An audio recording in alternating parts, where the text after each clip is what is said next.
We're officially fully in draft mode.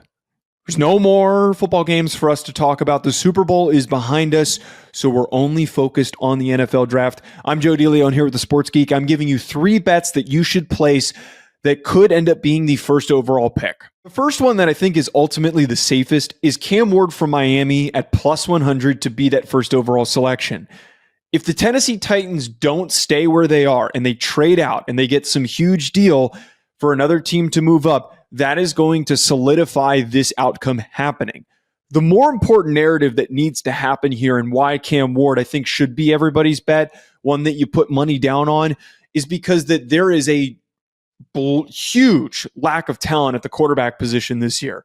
Outside of Cam Ward, it starts to really taper off. Shedeur Sanders is a good option, but I don't think that the NFL is valuing him as a first overall type pick guy.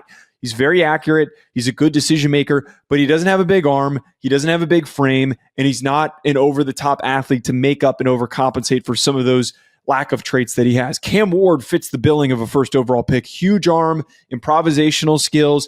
He can be this class's Caleb Williams for the way that he plays the game. I know Caleb Williams didn't have a great rookie season, but Cam Ward is going to be a player that the NFL is going to get super juiced up on. If Tennessee doesn't sit where they are, like I said, somebody is going to make the move to land in that first overall spot to get their quarterback because they don't want to miss out and have to wait until next year.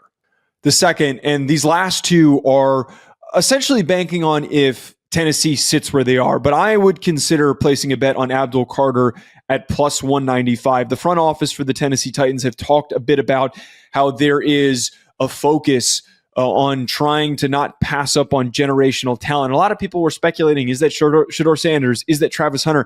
In my eyes, it's Abdul Carter. And if you talk to anybody with any connections to the NFL or any sourcing to the NFL agrees that Abdul Carter is a very rare prospect. He is just now on the radar, I think, of a lot of folks and the media because he wasn't a true defensive end originally at Penn State. He was an off-ball linebacker. He was playing middle linebacker for the Nittany Lions. They move him to edge, and he got better every single week. Flip on his tape. The dude is unblockable at times because he's got a ridiculous first step, and he's very powerful. But the craziest part is every single week, he was showing improvements on his hand usage, the nuance in the approach to being a pass rusher, and the awareness of knowing how to counter moves made by offensive tackles. That rapid progression and improvement on a week-to-week basis is why the NFL looks at this guy as a crazy gifted player. And if you're not going to take him as the first overall pick as your bet, as soon as we have odds for the second overall pick, I would put it on Abdul Carter, especially knowing that the Browns sitting where they are, that they're in this position without Myles Garrett, that their defensive line is going to get a lot weaker. I'd feel pretty good if you traded Myles Garrett, got a bunch of picks, and then got Abdul Carter. Last one, plus 325. Travis Hunter is a safe bet as well in this situation because the rare type of a player that he is at plus 325, you can get him for the first overall selection. I don't think that the NFL is going to be super hopped up on him to the degree that they will be with Abdul Carter. Worthy enough for him to be the first overall pick, but it doesn't mean that Tennessee couldn't fall in love with him. I think that naturally what we do see and why I'd be a little bit standoffish on placing this bet is that the NFL oftentimes overthinks guys that don't have a clear set role. I don't think that Travis Hunter is going to slide. I don't think he's going to fall very far if he does. But when we see with Jabril Peppers and Isaiah Simmons as 2 early examples of guys that I can think of that fit this description, nowhere near the level of prospect of Travis Hunter. But Jabril Peppers, he slid because the NFL didn't know if he was a linebacker, a kick returner, or a safety. Isaiah Simmons, the NFL didn't know if he was a linebacker or a really big safety.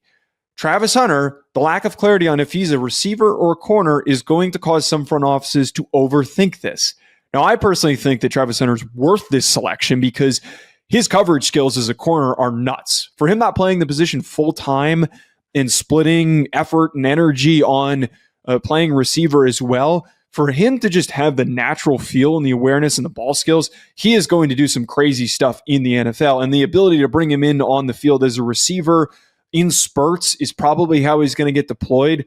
That makes his value even greater. And then on top of this, He's a great young man. He is such a positive and interesting image and just player to have around your organization. It is only going to improve the national likability for casual fans to want to root for your team. Travis Hunter's the full package. He's everything that you're looking for. I just don't think there's a lot of guarantee here that he'd be the first overall pick.